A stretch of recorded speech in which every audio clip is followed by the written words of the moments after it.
seja bem-vindo ao podcast O Óbvio Tem Que Ser Dito. Podcast onde sempre vai rolar um bate-papo bacana, cheio de perguntas introdutórias para diversos assuntos. Porque aqui a gente acredita que o que é óbvio para você pode não ser para mim. E por isso, o óbvio tem que ser dito. Eu sou a Naama Juliana e hoje eu vou conversar com a Tatiana Kovalev, guia conferencista de Paris. E aí, Tatiana, tudo bem? Tudo, Ná. Muito obrigada pelo convite. Ai, obrigada você por ter aceitado. E hoje, além do isolamento social que nos separa no meio dessa pandemia, temos um oceano entre nós, né? Você fala aí direto de Paris. É verdade. Tatiana, você é guia conferencista. O que é isso? Guia conferencista, na verdade, é quando a gente tem uma autorização aqui na França para poder trabalhar dentro dos museus, especificamente. Então, a gente passa por um exame. Desse exame, que a gente tem que saber falar mais de 3 línguas, porque é obrigatório, depois tem que ter estudos na área ou de arte ou se não do turismo, e aí você faz um curso, desse curso você, se passar o curso, você tem uma carteira reconhecida pelo Ministério da Cultura e do Turismo.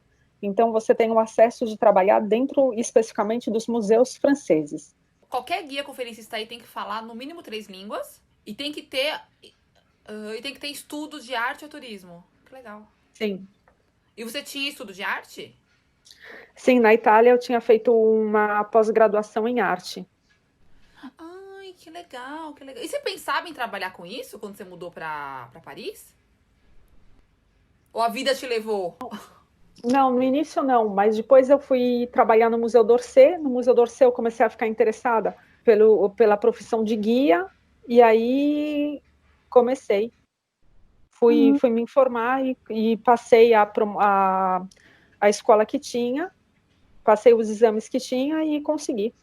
Ah, tá. Então a gente pode falar que você é guia das obras de arte. Vamos lá. Eu chego no Louvre, por exemplo, né? Bom, eu vou falar do Louvre porque eu sou a pessoa. Eu fui pra Europa uma única vez, que foi o intercâmbio que eu fiz. E nessa única vez eu fui pra Amsterdã. E o único museu que eu fui em Amsterdã foi do sexo, óbvio, que na verdade tem uns 500 na cidade. Van Gogh, nunca vi, nunca tinha ouvido falar. Então, vamos aqui falar. Vou falar muito do Louvre, que é onde você trabalha também, né? Sim. E Então, por que na época você não foi nos museus? eu nem me ligava. Sinceramente, a arte é uma coisa que eu tenho. Até hoje eu tenho pouco contato, né? Com essa arte de museu e tal. Nunca me interessei muito. Hoje eu gosto um pouco mais, mas também eu sei muito pouco.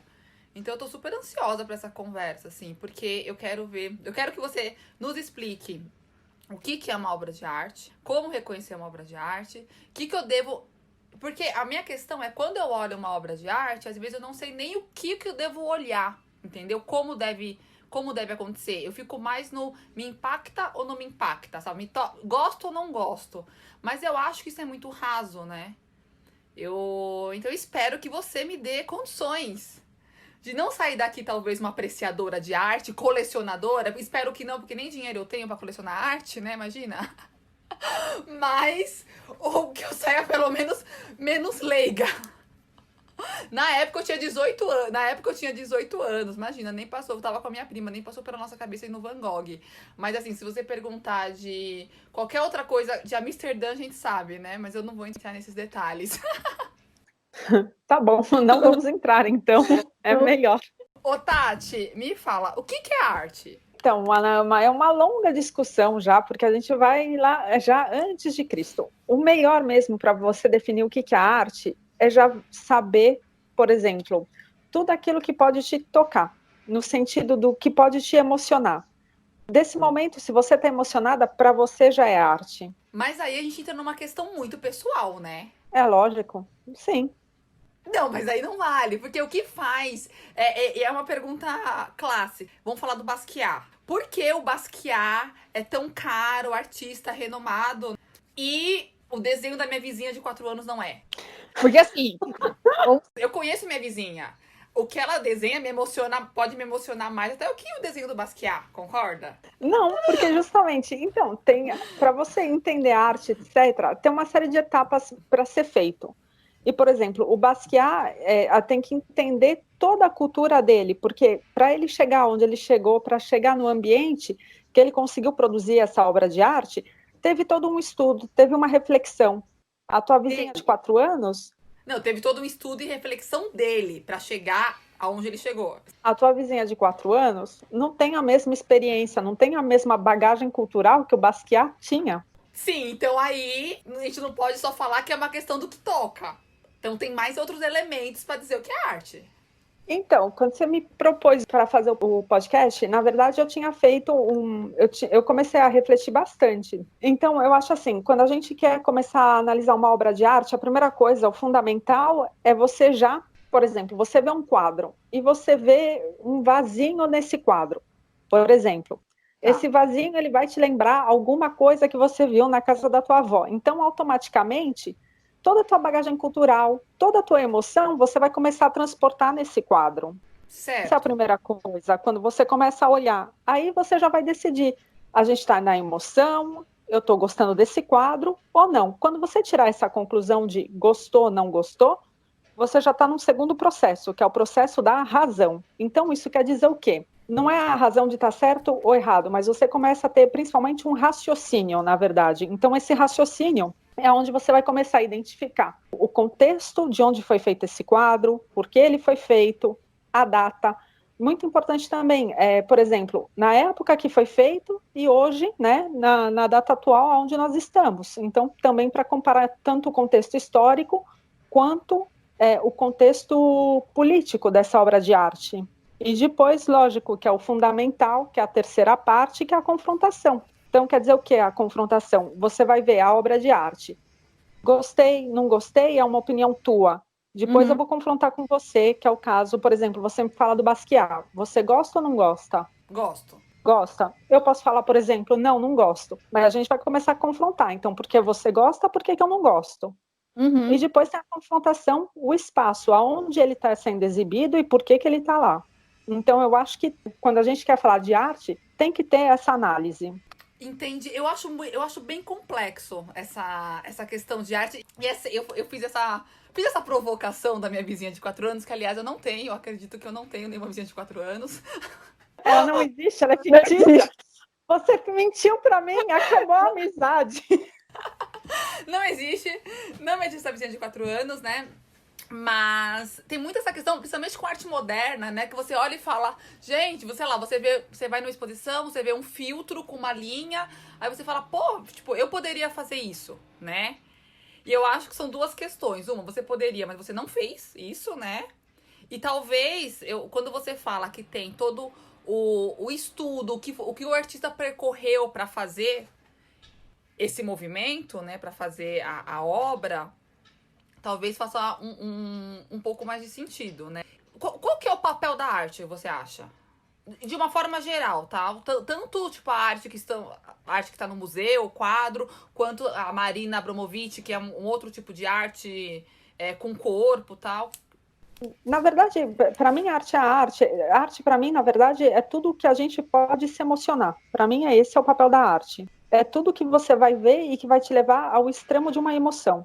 Você viu um quadro, chorou ou gostou, ou mesmo viu um filme, tudo que conseguir realmente tocar o teu coração, a tua alma, para mim isso é arte. Então você acha que um funk pode ser arte? Eu não gosto de funk, mas para quem gosta, sim. Ai, É legal. música. Eu acho que é um bom parâmetro pra gente começar. Mas, Ana, se você for, por exemplo, os gregos falam, arte é tudo que você acha bonito. E como é que você sabe o que é a beleza, o que é bonito? Isso É o é que você já construção. viu, Sim, é verdade. é Construção o que social. você já viveu. Ai, que bonito. É simples. E você acha que o papel da arte também pode ser uma questão de confronto? Sim, a um momento ela tem que ser, porque se você não. Eu acho que o espírito do ser humano, se a um momento você não consegue ser confrontado, se exprimir, quer dizer que a arte, nesse momento, ela não está fazendo o papel dela. Porque na confrontação é que você consegue cada vez se elevar mais como ser humano. Entendi. Eu assisti um documentário um tempo atrás, chama Picho. É do João Weiner, não sei se você conhece esse documentário. É recente, é bem interessante. Porque não é conclusivo, né? Você que... Enfim, mas ele dá as ferramentas pra você pensar se você acha que se a pichação é arte ou não, né? E o que eles falam bastante que que o picho é contra a cultura, né? Porque você tem a propriedade privada, mas vai lá e pintam, coloca seu nome, não o meu nome, que eu não picho, né? O pichador vai lá e coloca o nome dele na propriedade de outra pessoa, né? Isso é confronto, né? E a gente fica o tempo todo nesse embate se picho é arte ou não é. Porque ao mesmo tempo tem a questão dos grafiteiros. Tem muitos espaços aqui que a prefeitura vende não, né? Disponibiliza para grafite e tudo mais. E nós temos grafiteiros famosos aqui no Brasil, né? Eu consigo lembrar do Cobra, consigo lembrar dos Gêmeos. E aqui é muito bacana, porque é uma arte que não tá dentro do museu, né? Sim, não estava, né? Porque agora os Gêmeos estão na Pinacoteca. Então, vai começar, e o Cobra também fez uma amostra, não fez? Em algum outro lugar. Acaba indo pro museu, né? Então, por que acaba indo para o museu? Por que acaba indo para o museu? Eu acho que é um processo de comunicação diferente. Por exemplo, para responder a tua questão entre o picho, na verdade, se não me falha a memória, é porque ele quer justamente disturbar o espaço. Assim, a pessoa que vai pichar, ela está disturbando o espaço, ela está causando o caos. Sim. Já o grafite, ele está vinculando uma outra mensagem. Uhum. Então, por exemplo, os Gêmeos, eles têm todo um universo deles que pouco importa onde você vai passar por São Paulo, você vê um desenho dos Gêmeos, você já identifica que é deles. Então é uma marca muito forte. Uhum. Por que agora a street art está indo para o museu? Porque cada vez mais as pessoas estão apreciando e também porque a arte, eu acho que ela começa a ter um outro tipo de processo, onde as pessoas não estão vendo mais esse vão e elas estão se aproximando cada vez mais.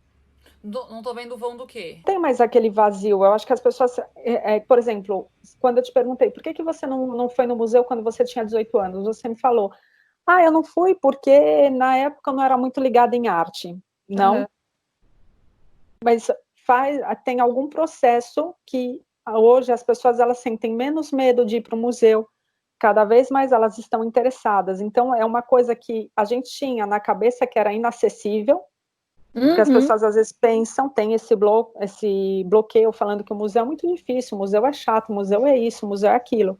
E por vários motivos não vão. Olha que legal. Então, quando você coloca esses artistas mais populares, Cobra ou Gêmeos, como a gente estava falando, dentro do museu, acaba levando, talvez, um público que não fosse nesse museu. Então, eles começam a dialogar. Mas a questão, por exemplo, se a gente pegar especificamente a cidade de São Paulo, que São Paulo está repleta de grafites. A gente sempre fala assim, São Paulo não tem cultura, São Paulo não sei o quê. Mas desde pequena, eu e você, a gente cresceu vendo as obras dos Gêmeos. Desde pequena, a gente sempre cresceu vendo grafite na rua. E não era já arte aquilo?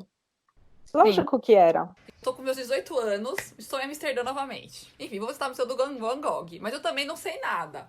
Eu devo me preparar para ir? Não. Não devo. Mas quando você vê um filme, você quer saber o final do filme? Você vai no cinema, você já está pronta para ver o final do filme, saber o final do filme? Não. Mas assim, a gente sabe que tem algumas obras que todo mundo conhece. Por exemplo, a Mona Lisa. E o que faz a Mona Lisa ser tão especial? No caso da Mona Lisa, faz todo o contexto dela e toda a história dela. Mas então você tem que voltar na história. Por exemplo, você vê a Mona Lisa. Todo mundo pensa que é um quadro imenso, gigante. Todo mundo vai chegar na frente dela e descobre que ela é como uma folha de A4, uma folha sulfite. Uhum. Aí todo mundo começa, mas ela é pequenininha. Não, é um pouco maior que o A4, tá? Mas ela é pequena. E já começa, a primeira decepção que normalmente o público tem é essa. Depois todo mundo fala assim, é tanta história por causa disso. E aí você chega mesmo na história da Mona Lisa. O que tem? A Mona Lisa é porque o Da Vinci ele reúne uma série de técnicas para poder pintar a Mona Lisa. Então eram técnicas que antigamente, tá? O Da Vinci ele vai começar a cada vez mais trabalhar. Então ele vai cada vez mais estudar para conseguir fazer o que ele faz. Então primeiro tem a técnica, depois tem que o Da Vinci era também considerado um dos quadros, tá, que ele mais gostava. Então quando ele saiu da cidade natal dele, veio para cá, ele trouxe a Mona Lisa com ele. Depois tem também a história do roubo da Mona Lisa, que todo mundo ficou procurando pela Mona Lisa, e vão achar anos depois. E finalmente, tá? O fato é que ela está no Louvre. Então você tem um resumo de um quadro que é o mais famoso ao mundo, o mais caro ao mundo. e depois quando você vai, você me fala, ok, eu vi a Mona Lisa, eu gosto dela ou não? É essa sensação que fica. É arte o que o Da Vinci fez? Você gosta da Mona Lisa? A Mona Lisa, quando você conhece a história dela, é muito bonita. E não tem como você não gostar das obras do Da Vinci, porque quando você vê toda a história dele, né, todo o percurso que ele fez para poder pintar o que ele pintou, não tem como você não ter o reconhecimento. Uhum. Entendi. A obra de arte, ela é só arte porque ela é única. Uma pergunta polêmica. Romero Brito. Tô pronta, vai. Não, vamos lá, vamos lá. Ó, eu acho esse assunto bem interessante, tá? O Romero Brito, né, esse artista brasileiro, conhecido, não digo mundialmente, né, mas bastante conhecido. E eu acho assim, eu acho interessantíssimo a obra do Romero Brito, porque tem aquilo que você bate o olho, você sabe que é ele, sabe? E qualquer pessoa não, mas muitas pessoas conseguem reconhecer, diferentemente de outros artistas. Não, com certeza você consegue falar, é da época, isso é cubismo, isso é renascentista, tal, e até falar qual que é o artista. Né? Eu que sou leiga não consigo, mas eu vejo alguma coisa Romero Brito, eu falo Romero Brito, que ele tá em capa de caderno. Ontem, inclusive, eu vi uma poltrona, né, R$ 229, com a estampa do Romero Brito, Bom preço. Tá, não, tá ótimo. Mas assim, já vi Nespresso, a máquina cafeteira Nespresso com estampa do Romero. Ó, vou te dar um outro exemplo, tá bom? Mas não, quer que você não fugir. Então, Romero Brito, o que ele fez no início da carreira, se a gente for analisar a obra de arte do Romero Brito, quando ele fez, quando ele lançou, era novo, era colorido e tinha uma comunicação muito boa, porque é o que a gente pode falar, o good vibes, não? Que você vê e fica alegre, né? Então, depois o que acontece? Começou a venda de direitos. Só que é um artista que depois da venda de direitos até agora, ele está sempre fazendo a mesma coisa. Se eu for analisar a carreira dele como processo evolutivo, não é que teve alguma coisa, né, que diferenciou. É óbvio, né, que cada artista, ele procura seguir uma linha como a gente pode falar, uma linha de construção, uma linha de pensamento. Tem coerência, você vê a obra do artista tem uma certa coerência, é isso? Sim, para quem vê. Mas para quem está fazendo, tem que ter não só a coerência, mas tem que ter uma linhagem construtiva. Então, eu comecei daquela coisa coloridinha para chegar numa outra coisa. Se você for analisar todas as obras dos artistas que estão no museu, sempre teve uma evolução. Picasso, por exemplo, ele teve vários períodos na carreira dele. Não é o caso do Romero Brito. Então, ele faz bem. Se ele quer continuar comendo, que venda a marca dele pro Nespresso. Não, mas eu entendi o que você quis dizer. Talvez ele tenha se acomodado. Não é questão de se acomodar. Talvez a obra que tem que ver também o ponto de vista do artista. O que ele faz corresponde à capacidade e à necessidade dele de comunicação, entendeu? Então, não necessariamente ele tem necessidade de se exprimir em um outro modo, ou também tentar e buscar uma outra referência para as obras dele. O que ele faz é o suficiente, porque o artista também ele tem que estar de acordo com o que ele faz e com o que ele vende. E eu acho que o Romero Brito, ele segue essa linha. Tá, e qual que é o exemplo que você ia dar antes de eu te puxar de volta? Por exemplo, o Picasso, ele viveu em vários lugares do mundo. Então, em vários lugares. Então, o que acontecia? Cada vez que ele deixava uma casa, ele deixava vários quadros, não? Então, quando ele faleceu, a família teve que reunir todos esses quadros, e aí alguns venderam porque precisavam de dinheiro, outros venderam porque não interessavam, e assim por diante. Então, hoje, quando utilizar o nome Picasso, a dificuldade na gestão do patrimônio e do nome é justamente ver, por exemplo, quando vai para um leilão, a quanto pode ser vendido, mas sempre com base a nunca abaixar ou desvalorizar o nome dele. Não entendi nada. Como um Picasso seria desvalorizado? Então, Picasso ele deixou várias obras, milhares e milhares de obras. Se todo mundo começa a vender as obras do Picasso num mercado, não? Aí acaba... Entendi, aí acaba saturando. Que é como, por exemplo, do Romero Brito, que foi vendendo. Entendi, agora eu entendi. Tem que ver e analisar realmente. Porque a cadeira que eu achei do Romero Brito por 229 ou 299, eu não lembro agora o preço, infelizmente. Não parei pra comprar também. Eu não vejo do Picasso, né? Do lado não tem a do Picasso ali com uma obra do Picasso, porque não foi desvalorizada. Eu entendi o que você quis dizer. Não, eu queria te perguntar justamente, porque você fala no início, por exemplo, o Romero Brito é uma arte que comunica, diferente de uma arte elitizada. O que é arte elitizada? Eu acho muito problemático quando a gente trabalha com arte, e eu pensei que a nossa conversa ia por esse caminho, mas você acabou me surpreendendo quando você fala que arte é o que toca, né? É o que te toca. Então, às vezes, nós temos essas artes conceituadas, né? Pela Picasso, Da Vinci, Michelangelo, Andy Warhol, enfim. E também não podemos ter outros tipos de artistas, né? Que se me toca é arte, igual os gregos falavam, né? Mas eu acho que existe sim um tipo de arte que, por exemplo, eu acho, quando eu falo de arte elitizada, é quando você coloca a arte nesse patamar de que só quem é entendido consegue captar.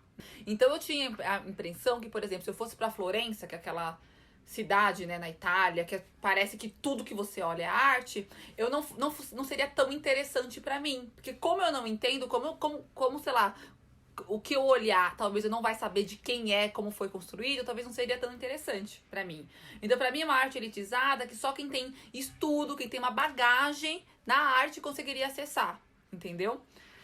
E quando a gente fala de grafites, sei lá, cobra, os gêmeos que estão na rua, picho também, é uma arte democratizada, porque todo mundo tem acesso. E pode te tocar ou pode não te tocar, entendeu? Mas quando você me fala, não, já os gregos falavam que arte é o que é belo, é isso? Arte é o que é belo, aí já abre todo um outro patamar. E aí eu posso pensar se essa questão de elitizar tá na minha cabeça, né? Se é um preconceito meu, ou se realmente é. Na verdade, eu acho que a arte democratizada, a arte elitizada, não existe na arte, é arte, ponto. É o contexto. O que as pessoas têm medo é de falar assim, eu vou no museu para ir ver. É porque tem gente ainda que pensa que o museu é uma coisa tão longe, tão distante, que eles não conseguem romper essa barreira. E como romper essa barreira? Indo, vai no museu, vai na pinacoteca, vai. Mas eu acho também, como a gente conversou anteriormente, é colocando esses artistas mais populares dentro do museu. Que aí você leva. A primeira vez que eu fui na Pinacoteca, sabe quando foi? Eu era criança e teve a exposição da Turma da Mônica. Eles fizeram a Turma da Mônica como se fossem obras de arte clássicas. Aí, tipo, sei lá, tava a Mônica como Mona Lisa, entendeu? Enfim, é o que eu lembro. Tinha várias outras coisas. E foi a primeira vez que eu fui na Pinacoteca que meus pais me levaram. Que foi interessantíssimo. É uma forma de você levar a criança, né? Agora, se fosse por si só, assim, só a Pinacoteca pela Pinacoteca, eu não sei se meus pais me levariam. Porque eles também não têm essa bagagem, né? De querer, de gostar, de... Então, é um lugar como qualquer outro lugar para você passear. Você trabalha justamente como guia dentro de um museu. Qual é a vantagem de eu ir com o museu com guia ou sem guia? Por que contratar seus serviços? Agora, se você vai com guia, tem várias vantagens, tá? Então, a primeira, por exemplo, você me fala, eu quero fazer o Louvre clássico, vamos supor. Então, o Louvre, você sabe que tem milhares de obras lá dentro. Então, é um percurso que a gente já faz com, por exemplo, você me fala, eu quero ver as obras clássicas. Então, é um percurso que dura 2 horas. Então, tem ganho de tempo. Ganho de tempo, tá certo, Ná? Tá. Ganho de tempo. Depois você tem a explicação, porque se você falar, eu não entendo de obra de arte, tem alguém que vai te explicar. Tem alguém que você vai confrontar. Então, você vai ver, é o que a gente falou no início. Entra no confronto. Ah, entendi. Tá, gostei. Continua. Entra na tua emoção, depois vai ter justamente o raciocínio da obra de arte e você pode se confrontar comigo. No sentido, eu gostei, não gostei, achei chato, ou a Mona Lisa me decepcionou. Todo mundo sempre fala, eu fiquei decepcionado com a Mona Lisa. Depois, quando vê o contexto dela, realmente a Mona Lisa é muito linda. Então, Tatiana, você não pode falar que é só uma questão de ir e passear, porque são experiências diferentes quando a gente tá com guia e quando a gente tá sem guia. Se eu vou ver a Mona Lisa sem guia, eu vou sair de lá, porra, atravessei um oceano, peguei essa fila, gastei, sei lá, quanto que é pra entrar no Louvre hoje em dia? Você sabe o valor de ingresso? €17, ok. Que real dá, sei lá, dá R$ 700, né? Porque o real não tá valendo nada. Pego fila, entro. Aí aquele monte, aquela aglomeração que agora não deve estar tendo por causa do Covid. Aí eu chego lá pra uma sulfite da Mona Lisa. Aí eu vou sair de lá decepcionadíssima. Se eu estou com guia, é um outro contexto. Não, mas se você me falar, eu vou pro carnaval sozinho ou com amigos? Qual que vai se divertir mais? É a mesma coisa. É essa comparação que você me faz. Não, mas, por exemplo, você vai numa exposição sozinha. O que eu faço quando eu vou numa exposição sozinha? Vamos supor, eu não conheço o artista. Eu primeiro vou eu dou a volta, tem que ir lógico, com tempo, tá? Então, primeiro eu dou uma volta, vejo o que eu gosto e o que eu não gosto. Por exemplo, se eu não conheço nada dele. Então, gostei disso, daquilo outro. Ok, volto para o início da exposição. Aí eu começo a me informar sobre ele. Ah! Agora eu tô tirando as coisas de você. Não é tão parei em frente, gostei, não gostei, próximo. Tem uma técnica, porque quando você anda, você também reconhece um pouco aquilo que a gente falou, né? Da evolução do artista, talvez, né? De ver como uma obra conversa com a outra. Sim, por exemplo, tem a mostra de um determinado artista. Vamos pegar, por exemplo, Picasso. Não, porque todo mundo conhece Picasso. Mas vamos supor que a gente não conheça nada da vida dele, nada do íntimo dele. Você dá uma volta na exposição e você pode falar, tem obras que eu gosto, outras não. Mas para saber mais, automaticamente você já vai estar mais curioso de saber e de ler um pouco mais de onde veio a ideia, por que ele quis fazer isso, por que ele quis retratar essa obra de arte. Aí você volta no contexto, no raciocínio. Entendi. Mas quando você fala que aquilo, você pega um vasinho de flor, remete sua avó, então quer dizer, você não precisa de tanta bagagem, você não precisa de tanta bagagem de tudo é cultura, né? Mas tanta bagagem de arte, né? Realmente, de estudo mesmo. No artista.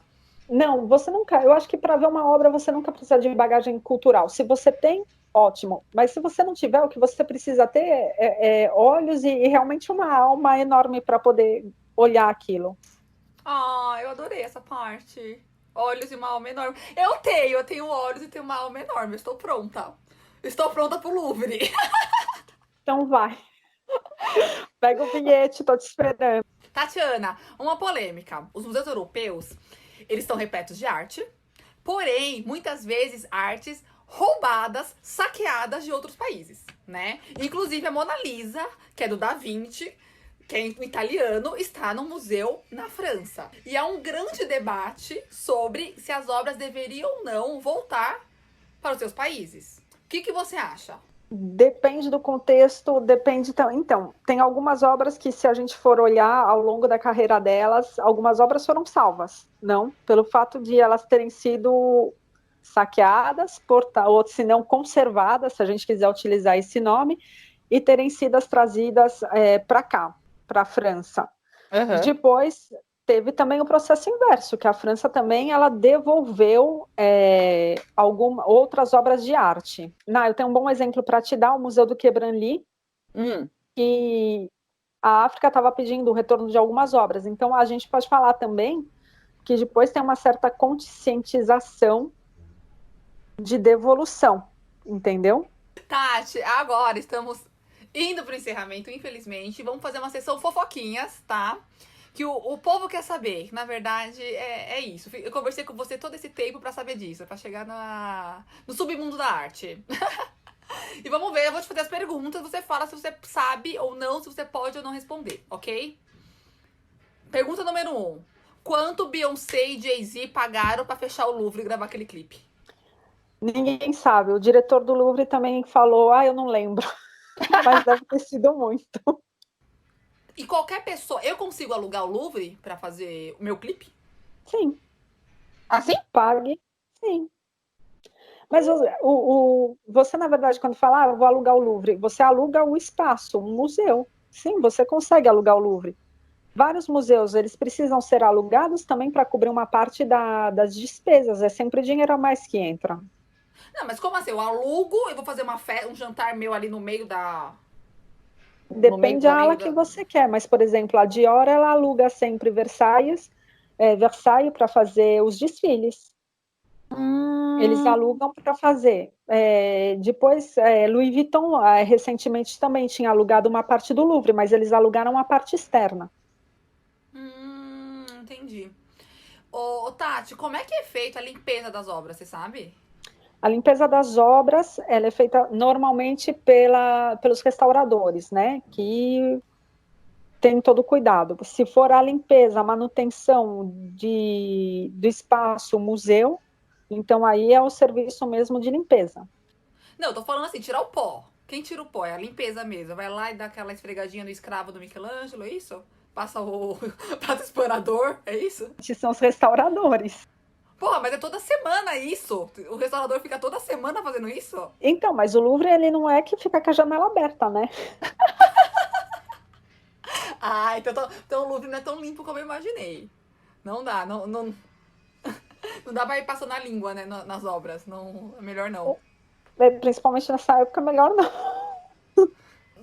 Ô, Tati, e você tem assim, toda a obra pertencente ao Louvre tá exposta? Ou tem uma parte, um acervo que troca?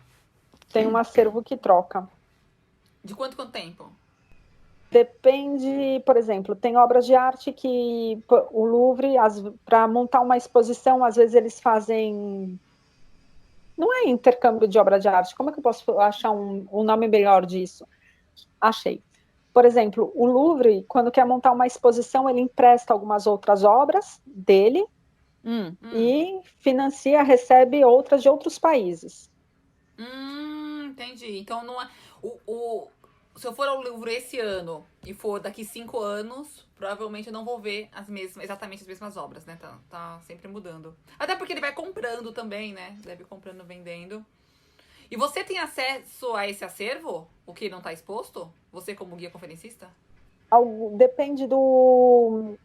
Se eu for pesquisar, eu posso ter acesso, sim. Mas normalmente, sim. Se for para pesquisa, sim, são alguma coisa, por exemplo, também com escolas, a gente tem acesso a esses acervos. Ah, sério? Que legal! E aí, qual que é a obra que você mais gosta, por fim?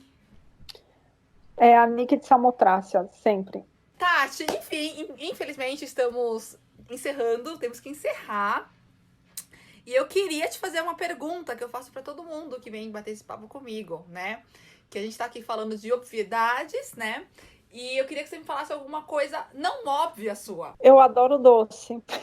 Isso não é óbvio. Não é óbvio. Então qual que é o seu doce predileto? Tenho 2. O quindim de padaria e o bolo de goiabada da minha mãe. Quindim de padaria, que eu passo tranquilamente porque eu não gosto de gema. E o bolo de goiabada da sua mãe, vou cobrar, nunca comi esse bolo. E aí, Tati, muito, muito obrigada pela sua disponibilidade, por ter achado um tempo na sua agenda. Estamos 5 horas de fuso, né? Sim, são 5 horas. Bem complicado. Mas muito obrigada por ter dividido um pouco da sua experiência comigo e por ter feito eu não me sentir tão burra, né? Porque já que a arte é o que me toca, eu tenho convivido com arte há muitos anos, assim, realmente eu tô muito feliz. Obrigada. E é isso. Você quer falar alguma coisa? Não, eu queria só agradecer. Eu estou muito feliz e feliz que você está fazendo esse podcast. Ele é ótimo e continue. Eu continuarei. E é isso. Um beijo. Tchau, tchau. Um beijo. Tchau, Ná.